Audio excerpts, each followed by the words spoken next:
हवा चली तो आई, नहीं तो नहीं आई। हाइड्रो इलेक्ट्रिकल पावर है, वो सिर्फ बारिश में जब नदियां बहने लगते हैं, प्रोजेक्ट भर जाते हैं, तभी कुछ मात्रा में मिलता है। लेकिन एक ही पावर है जो थर्मल पावर है, जिसको लेकर कोई विवाद नहीं है, और थर्मल पावर चलता है हमारे देश में, पूरी दुनिया में।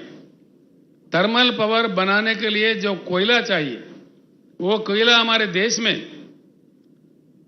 अब तक पाया गया रिजर्व्स, कोयला रिजर्व्स हिंदुस्तान में 361 बिलियन टन का कोयला का उपलब्धि है।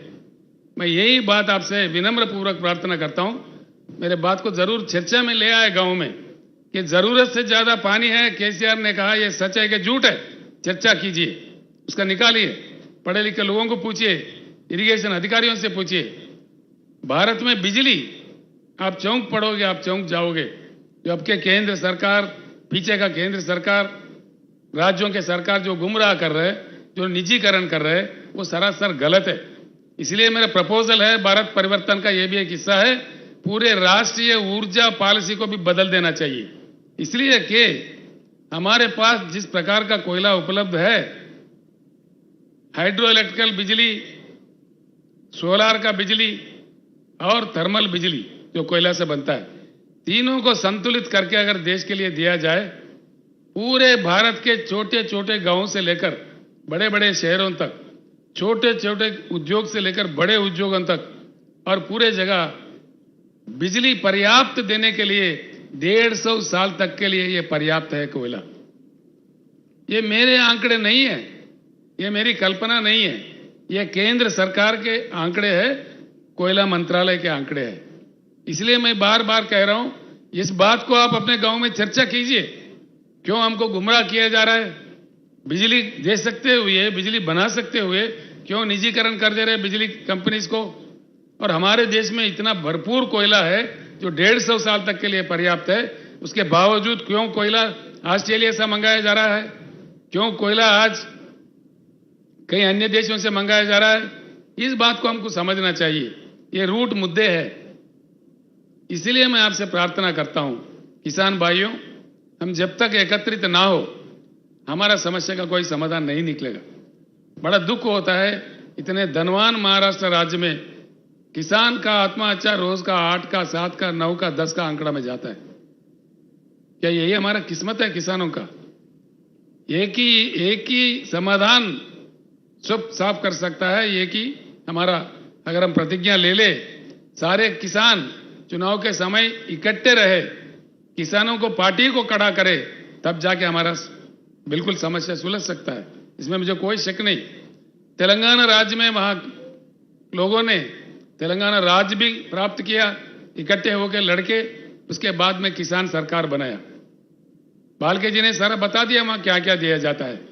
24 घंटा हाई क्वालिटी वाला पावर फ्री में दिया जाता है। इस प्रकार का फ्री में दिया जा सकता है कि आप 50 हार्स पावर भी यूज करो किसान, कोई पूछने वाला नहीं है उनको। 10 नहीं 15 मोटर भी लगाओ, उसमें भी कोई पूछता नहीं है। किसान को जब फ्री बिजली देते हैं, फ्री दे देते हैं, दिल से दे देते हैं। चुनाव के लिए, वोटों के लिए नहीं देते, वोटों के समय में नहीं दिया हमने। ऐसे ही 10,000 रुपए हर एकड़ को उनके निवेश के लिए दे देते हैं, जो लागोड़ी आप कहते हो। उस प्रकार का किसान का किसी भी प्रकार का मृत्यु हो, एक्सीडेंटल नहीं, किसी प्रकार का सहज मृत्यु भी हो जाता है, हमने बीमा कर दिया है। पूरा बीमा का प्रीमियम सरकार ही भरता है। 5 लाख रुपए उनका क्रियाक्रम से पहले उनके घर में पहुंच जाता है।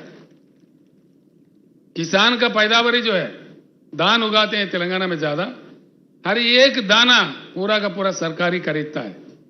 वहां हमने 7,000 के ऊपर खरीद केंद्र खोले हैं।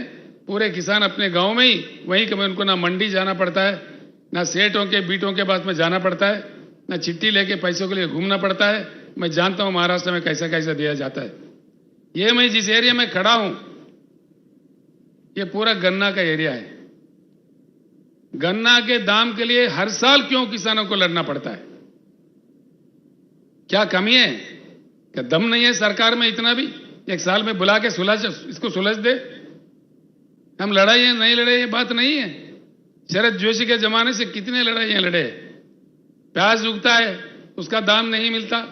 प्याज के दाम के लिए हमारे किसान भाई नासिक से मुंबई तक पदयात्रा करते हैं हजारों की संख्या में। उनके पैर से खून भी निकलता है, तभी सरकार को कोई एहसास नहीं। गन्ने का दाम क्यों नहीं देते, कहीं भी नहीं देते।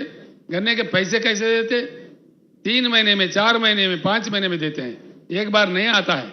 ये क्यों? इससे क्या हम नहीं निकल सकते? इस कष्ट से, इस मुश्किल से हम नहीं निकल सकते?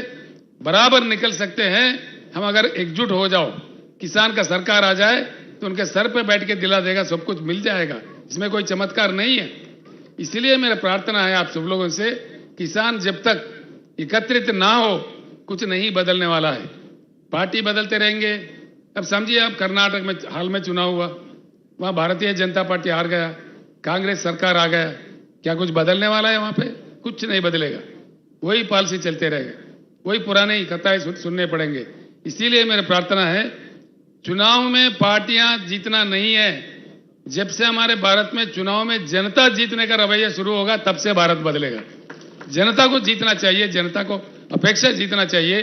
चुनाव के दूसरे दिन से ही उनके तहत काम होना चाहिए। ये वेरी इंपॉर्टेंट चीज है, ये समझने की बात है। इसीलिए मैं हमेशा कहता हूं, किसान जिएगा तो कौन मरेगा, किसान मरेगा तो कौन जिएगा। किसान अगर जिंदा है, सबके ताली में खाना आता है।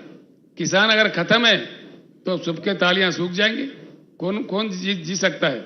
इसीलिए मैं आपसे बार बार विनती करता हूं, किसान का एकत्रित, पूरे किसान भाई जितने यहां पधारे हैं, किसान भाई एकत्रित हो तो हमारे सारे समस्या का समाधान निकल सकता है। इसके अलावा भी कई लोक कल्याणकारी कार्यक्रम हमारे पास है, वो सब किए जा सकते हैं। तो गरीब शादी करता है, 1 लाख रुपए दे देते हैं हम लोग। विद्यार्थी बाहर जाना चाहते हैं, 20 लाख रुपए का स्कॉलरशिप देते हैं हम लोग, जो बाहर देशों में पढ़ने के लिए। ऐसे कई कल्याणकारी योजनाएं हैं। जो दिव्यांग लोग हैं, देश में कोई राज्य नहीं देता, सिर्फ तेलंगाना एक ही राज्य है 3000 के ऊपर देता था। तेलंगाना दशाब्दी उत्सव में मैंने अभी अनाउंस किया, उनको 4000 मिलेगा पर महीने। यहां पे पेंशन क्या मिलता है, मेरे ख्याल से कोई 600 रुपए मिलता है।